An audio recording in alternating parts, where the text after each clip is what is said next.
اعوذ باللہ من الشیطان الرجیم بسم اللہ الرحمن الرحیم عن ابن عمر قال قال رسول اللہ صلی اللہ علیہ وسلم الشم فی المرأة والدار والفرس متفق علیہ وفی روایت الشم فی ثلاثة فی المرأة والمسکن والدابہ۔ حضرت امام مسلم نے، امام بخاری نے روایت نقل کی ہے حضرت ابن عمر رضی اللہ تعالی عنہ سے۔ وہ فرماتے ہیں کہ رسول اللہ صلی اللہ علیہ وسلم نے ارشاد فرمایا کہ نحوست عورت میں، گھر میں اور گھوڑے میں ہے، اور ایک روایت میں ہے کہ نحوست 3 چیزوں میں ہے، عورت میں، گھر میں اور گھوڑے میں۔ اس حدیث پاک کے ابتدائی حصے پر میں عرض کر چکا ہوں، آج اس سے اگلا حصہ ہے جی والدار۔ گھر میں نحوست جو ہے، گھر کی ایک تو نسبت بڑی جو ہے نا جی اہمیت کی حامل ہوتی ہے۔ دوسرا، عمومی طور پر منحوس گھر ہے وہ تنگ گھر۔ تنگ گھر کو اللہ رسول بالکل پسند نہیں کرتے، نمبر 1۔ نمبر 2، وہ گھر جس میں آواز اذان کی نہ آئے وہ منحوس گھر ہے۔ دوسرا، جس کے پڑوسی بڑے خراب ہوں وہ منحوس گھر ہے۔ یہ گھر کی نحوستیں ہیں اور گھر کی۔ اچھا جی، میں یہاں پہ کئی مرتبہ اس مخالفت کا سامنا کر چکا ہوں کہ آپ لوگ یہ سپیکر اتاریں، سارے مسلمانوں کو پتہ ہے کہ اس ٹائم نماز ہوتی ہے، اذان دینے کی کوئی ضرورت نہیں، ہمارے بچے ڈر جاتے ہیں۔ بالخصوص فجر کی اذان آپ نے اگر سپیکر کے اندر دی تو ہم آپ کے خلاف پرچہ کروائیں گے۔ کئی مرتبہ عیدین کے ایام میں تلخی ہو چکی، رمضان شریف میں تلخی ہو چکی۔ ایک باقاعدہ بابا جی میرے ساتھ لڑے یہاں پہ آ کے، گالم گلوچ کی انہوں نے۔ میں کہا بھائی آپ کو تکلیف ہے، آپ چلے جائیں یہاں سے، آپ کو تکلیف ہے آپ چلے جائیں، آپ کے اذان سے آپ کے بچے ڈر جاتے ہیں۔ تو آپ جیسا منحوس انسان کوئی نہیں ہے کہ اذان کی آواز سے آپ کے بچے ڈرتے ہیں۔ بڑے تعجب کی بات ہے۔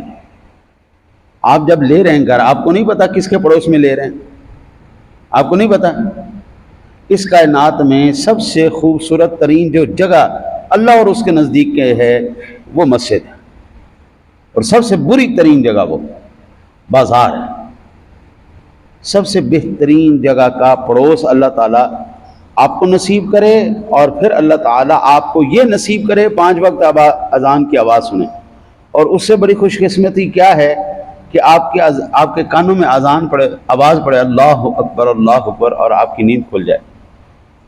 اس سے بڑی خوبصورت ہے فجر کی اذان میں بالخصوص 2 الفاظ زائد کیے گئے، الصلاۃ خیر من النوم۔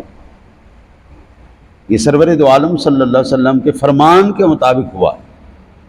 ہاں جی، تو یہ مکان کیا، اب جو مکان پسند کیا جاتا ہے نا جی، وہ مکان پسند کیا جاتا ہے جو دور ہو، اور جس کے پڑوسی آپ سے نہ پوچھے آپ سیاہ کر رہے ہیں، آپ سفید کر رہے ہیں، آپ جو مرضی کر رہے ہیں۔ یعنی منحوس ترین گھر ہمیں ملنا چاہیے جس میں نہ اذان کی آواز۔ اب ایک صحابی رسول کو حضور سرور دو عالم صلی اللہ علیہ وسلم کی ذات گرامی ملنے کے لیے گئے، اور آپ جناب نے پوچھا یہ روشن دان کیوں رکھا ہے؟ عرض کی یا رسول اللہ اس لیے رکھا ہے تاکہ ہوا اور روشنی آتی رہے۔ فرمایا اللہ کے بندے اگر یہ نیت کر لیتے یہاں سے اذان کی آواز آئے گی اور میں جا کے نماز پڑھوں گا تو ہوا کو اور آواز کو اپنا یہ روشنی کو کون روک سکتا ہے؟ ہوا اور روشنی تو نہیں رکنی تھی، وہ تو آتی رہنی تھی، لیکن اگر تو یہ نیت کرتا کہ یہاں سے اذان کی آواز آئے گی تو جب تک یہ قائم رہتی تجھے ثواب ملتا رہتا۔ منحوس لوگ ہیں جی، منحوس لوگ بالکل۔ گھر ہی صرف منحوس نہیں، اور جو مبارک ترین گھر ہیں، قرآن کہتے ہیں ان اول بیت وضع للناس للذی ببکۃ مبارکا وہدی للعالمین۔ یہ مکہ بڑا مبارک ہے، یہ مکے کے اندر بیت اللہ شریف ہے، یہ بھی بڑا مبارک ہے۔ مدینہ شریف بڑا مبارک ہے۔ لا اقسم بہذا البلد وانت حل بہذا البلد ووالد، محبوب ہمیں شہر مکہ کی گلیوں کی قسم ہے، ہاں جی یہ شہر مدینہ کی گلیوں کی قسم ہے، اس میں آپ چلتے پھرتے ہیں۔ وہ جگہیں، وہ مقام جہاں پر سرور دو عالم صلی اللہ علیہ وسلم سانس لے رہے ہیں، چل رہے ہیں، وہ جگہیں بھی مبارک ہیں۔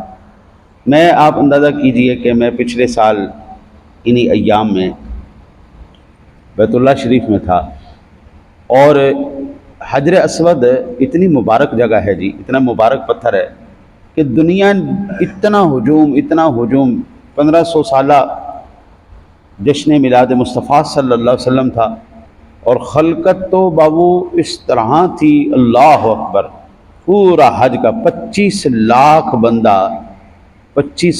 بندہ عمرے کے لیے پچھلے ربیع الاول شریف کے اندر وہاں پہ موجود تھا، 25 لاکھ بندہ، اور اتنی خلقت، مقام وہ حتیم کا مقام، حجر اسود کا مقام ابراہیم کا مقام، صفا مروہ کا مقام، اتنی خلقت، یہ سارے وہ جگہیں ہیں جو مبارک جگہ، یہاں پر 24 گھنٹے اللہ اور اس کے رسول کا ذکر، اور وہ تلبیحات ہونی، لبیک اللہم لبیک لا شریک لک لبیک ان الحمد والنعمت لک، یہ مبارک چیزیں ہیں۔ اور پھر ہر وہ گھر بھی بڑا مبارک ہے جس گھر کے اندر قرآن پاک پڑھا جاتا ہے، تابعدار بچے ہیں، با ادب بچے ہیں۔ میں وہی تو عرض کرتا ہوں اکثر، آج بچوں کی تربیت سے زیادہ نہ جی ان کے ماں باپ کی تربیت کی ضرورت ہے۔ 60 سال عمریں ہو گئی ہیں، دادے بن گئے، نانے بن گئے، لیکن ان کو نماز پڑھنی نہیں آتی، کیا کریں، بندہ کتنے روے جا کے، اور پھر روتے ہمارے اوپر ہیں جی، مولوی صاحب نہیں دستے، جدو مولوی صاحب دستے ہو تسی نہیں ہوندے، جدو تسی ہوندے اس ٹائم دسن دا اور کوئی ٹائم ہوندا ہے۔ جب تربیت کا وقت ہوتا ہے اس وقت آپ نہیں سنتے، جمعے والے دن باقاعدہ پوری تیاری کر کے 1 گھنٹہ مکمل تربیت کی جاتی ہر بات پہ، ان موضوعات میں، یہاں پر ان دروس کے اندر ہم نماز، شرائط، فرائض، مفسدات، اپنا واجبات، ہر ایک چیز کے اوپر، ایک چیز کے اوپر ہم نے بحث کی ہوئی، ایک چیز کے اوپر، کھڑا کب ہونا ہے، کھڑا کب نہیں ہونا، ہاتھ کہاں باندھنے ہیں، ہاتھ کہاں نہیں باندھنے، رفع دین کب کرنا ہے، کب نہیں کرنا، کس مقام پر، کیا ایک چیز ڈیٹیل سے جو ہے گفتگو کی گئی۔ لیکن اب اگر کوئی نہیں تیار ہونے کو ضرور، اب کیا کریں پھر؟ میں نے رات کو ایک جملہ پڑھا، مجھے بڑا پسند آیا۔ انہوں نے کہا بابو، دوست بنانے کے وقت نا، دوست بناتے وقت، کیونکہ آج کل نا جی یہ کہہ لیں عجیب سی ایک کیفیت، میں بول بھی نہیں پا رہا، کیا میں کہوں، فیس بک کے دوستوں کو نا جی، فرینڈز کو کہتے ہیں جی میرے 5000 سے زیادہ فرینڈز ہیں جی، میرے 10,000 سے زیادہ فالوورز ہیں۔ بابو جس دن تیرے اوپر کوئی مصیبت آئے گی اس دن پتہ چلے گا تیرے کتنے دوست ہیں اور کتنے تیرے فالوورز ہیں۔ دوست بنانے سے پہلے یہ طے کر لینا کہ جن کے ساتھ دوستی لگا رہا ہے وہ تو ان کے ساتھ دوستی نہیں لگا رہا، بلکہ اپنے جنازے کی پہلی صف تیار کر رہا ہے۔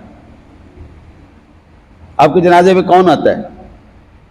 آپ کے دوست یار آتے ہیں، جن کے ساتھ آپ کا تعلق ہو، وہ لوگ آپ کے جنازے پہ آتے ہیں۔ قبلہ دوسرے کو کیا پڑیں گے، بس ٹھیک ہے برکت کے طور پہ بندہ جنازے میں شریک ہو جاتا ہے، لیکن باقاعدہ طور پر پہلی صف میں وہی افراد جاتے ہیں جو آپ کے جاننے والے ہوتے ہیں، آپ کے دوست احباب ہوتے ہیں۔ تو کم از کم بندہ دوستی تو اس کے ساتھ لگائے نا جو اللہ اور اس کے رسول کو جاننے والا ہے، کو دعا پڑھنے والا ہے، جو پہلی صف میں کھڑا ہوگا، اتنا تو یقین ہوگا میرے مرنے کے بعد یہ میرے ساتھ زیادتی نہیں کرے گا بلکہ مجھے دعا دے گا۔ اب دوستی لگا لو، بدماش سے لگا لو، لچے سے لگا لو، لفنگے سے لگا لو، ان پڑھ سے لگا لو، جاہل سے لگا لو، ٹھیک ہے پہلی صف میں کھڑا ہوگا، نہ انہوں کو چھوڑنا ہے نہ انہیں تانوں کو دینا ہے۔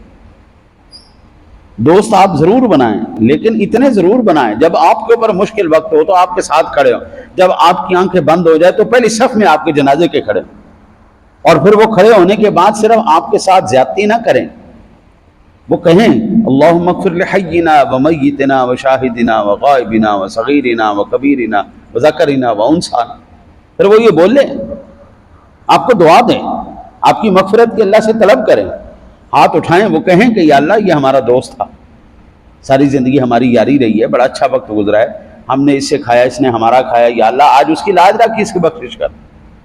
آپ کی زبان ہلے، پتہ لگ گیا کہ یاری لگی ہے، یاری اس کے ساتھ لگاؤ کہ مرنے کے بعد بھی جو آپ کے لیے وہ تحائف کا سلسلہ ایصال ثواب کی صورت میں ہے وہ اس صورت میں آپ جاری رکھیں۔ ایسی بندے کے ساتھ یاری لگاؤ کہ جس کا زندگی میں تو فائدہ ہو ہی ہو، مرنے کے بعد بھی فائدہ ہو۔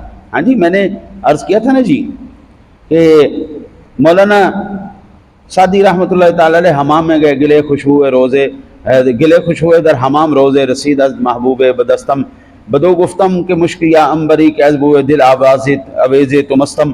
ہاں جی، وہ حمام میں گیا تو مٹی انہوں نے کسی دوست نے دی ان کو، وہ انہوں نے جب سونگھی تو حیران ہو گئے۔ انہوں نے کہا کہ مٹی تو بڑی خوشبودار ہیں، تو مشک ہیں یا امبر ہیں، یہ کیا چیز ہے؟ ہاں جی، تو اس نے کہا گفتہ من گلے نا چیز بودم، اس نے کہا میری کیا اوقات ہے، میں تو مٹی کی مٹی ہوں، لیکن مدت باغل نشستم، لیکن ایک عرصے تک میں پھولوں کے ساتھ نہیں ہوں۔ جمالے ہم نشین در من اثر کرد وگرنا من آما خاکم کے ہستم۔ ہاں جی، میری اوقات کیا ہے، میں تو مٹی کی مٹی ہوں، لیکن بس وہ جو پھولوں کے ساتھ کوئی عرصہ رہی ہوں نا جی، اس پھولوں کی صحبت نے میرے اوپر یہ اثر کیا ہے کہ اب میرے اندر سے بھی خوشبو آ رہی ہے۔ وہ مٹی جو ہے نا جی، وہ کہہ رہی ہے کہ میرے اندر سے اس لیے خوشبو آ رہی، میری دوستی بڑی اچھی تھی، میرے ہم نشین بڑے شاندار تھے جن کے ساتھ میں رہی، ان کی محفل نے جو میرے اوپر اثر کیا ہے نا، وہ یہ کیا آج میری مٹی ہو کر مجھ سے خوشبو آ رہی، یہ میری ہم نشینی کا مجھے اثر ملا ہے۔ حضرت یہ تو سادہ سی بات ہے، گھر وہی پیارا جس میں اللہ اور اس کے رسول کا ذکر ہو، جس میں اذان صلات کی آواز آتی ہو، کوئی منحوس گھر جس میں نہ اذان ہو، نہ نماز ہو، نہ قرآن ہو، نہ کوئی دین دے۔ ہمارے علماء بلکہ حضور سرور دو عالم صلی اللہ علیہ وسلم کا فرمان ہے۔ میں اکثر یہ اپنے نمازی حضرات سے عرض کرتا ہوں تو بعض مرتبہ وہ ناراض ہو جاتے ہیں، میں ان سے گزارش کرتا ہوں اللہ کے نیک بندو گھر سے وضو کر کے آؤ، سنتے گھر پڑھ کے آؤ۔ آقا جی نے فرمایا اپنے گھروں کو قبرستان نہ بناؤ، وہاں پر سنن نوافل پڑھ کے جاؤ اور واپس آ کے پڑھو۔ مسجد میں ہم ایک گھنٹہ نماز کے بعد ہمیں بیٹھے ہوئے ہیں، مسجد کا پکا چل رہا ہے، بجلی چل رہی ہے، اللہ کے نیک بندے وہ رفائی کام کے لیے ہے، وہ سب کے لیے ہے، آپ ایک انفرادی اس کو کیوں نقصان دے؟ تو آقا جی علیہ الصلوۃ والسلام کا یہ فرمان کہ گھروں کو قبرستان نہ بناؤ، اس کی سادہ سی جو وجہ ہے کہ باپ کو، دادے کو، نانے کو جب اولاد نماز سے پوترے دیکھیں گے وہ گھر میں نماز پڑھ رہا ہے تو ان کو بھی عادت پڑے گی نماز کی، بچیوں کو نماز کی عادت پڑے گی، خواتین کو نماز کی عادت پڑے گی، تو وہ برکت والا گھر ہے جس گھر کے بڑے گھر سے وضو۔ اب ظاہری بات ہے جب بچے آپ کو وضو کرتے ہوئے دیکھیں گے آپ کی نقل کریں گے یا نہیں کریں گے؟ نماز پڑھتے آپ کو دیکھیں گے آپ کی نقل کریں گے یا نہیں کریں گے؟ جب آپ گھر سے سنتیں پڑھ کے جا رہے ہیں ان کے دل میں نماز کا شوق پیدا ہو کہ نہیں ہوگا؟ نماز پڑھ کے اس کے بعد پھر گھر آ کے آپ سنت نوافل ادا کر رہے ہیں، ان کے دلوں میں شوق آئے گا یا نہیں آئے گا؟ یہ تربیت کا ایک حصہ ہے، یہ تربیت کا، اور اس تربیت کو ہم مس کر جاتے ہیں۔ آپ تو نماز پڑھ رہے ہیں، بے شک آپ نماز پڑھ رہے ہیں، اس میں کوئی شک نہیں، آپ کو اللہ اس کا در دے گا، لیکن بابو آپ کی اولاد کی اور گھر والوں کی ذمہ داری کس کی ہے؟ ان کو کون نماز پڑھائے گا؟ ان کو بھی آپ ہی پڑھائیں گے، ان کی تربیت بھی آپ کریں گے۔ جب آپ ہی تربیت نہیں کریں گے تو اولاد تو پہلے باغی رہتی ہے، اولاد تو پہلے چاہتی ہے کہ ہمیں کوئی عبادت فکر ذکر نہ کرنا پڑے، ہم آزاد رہیں۔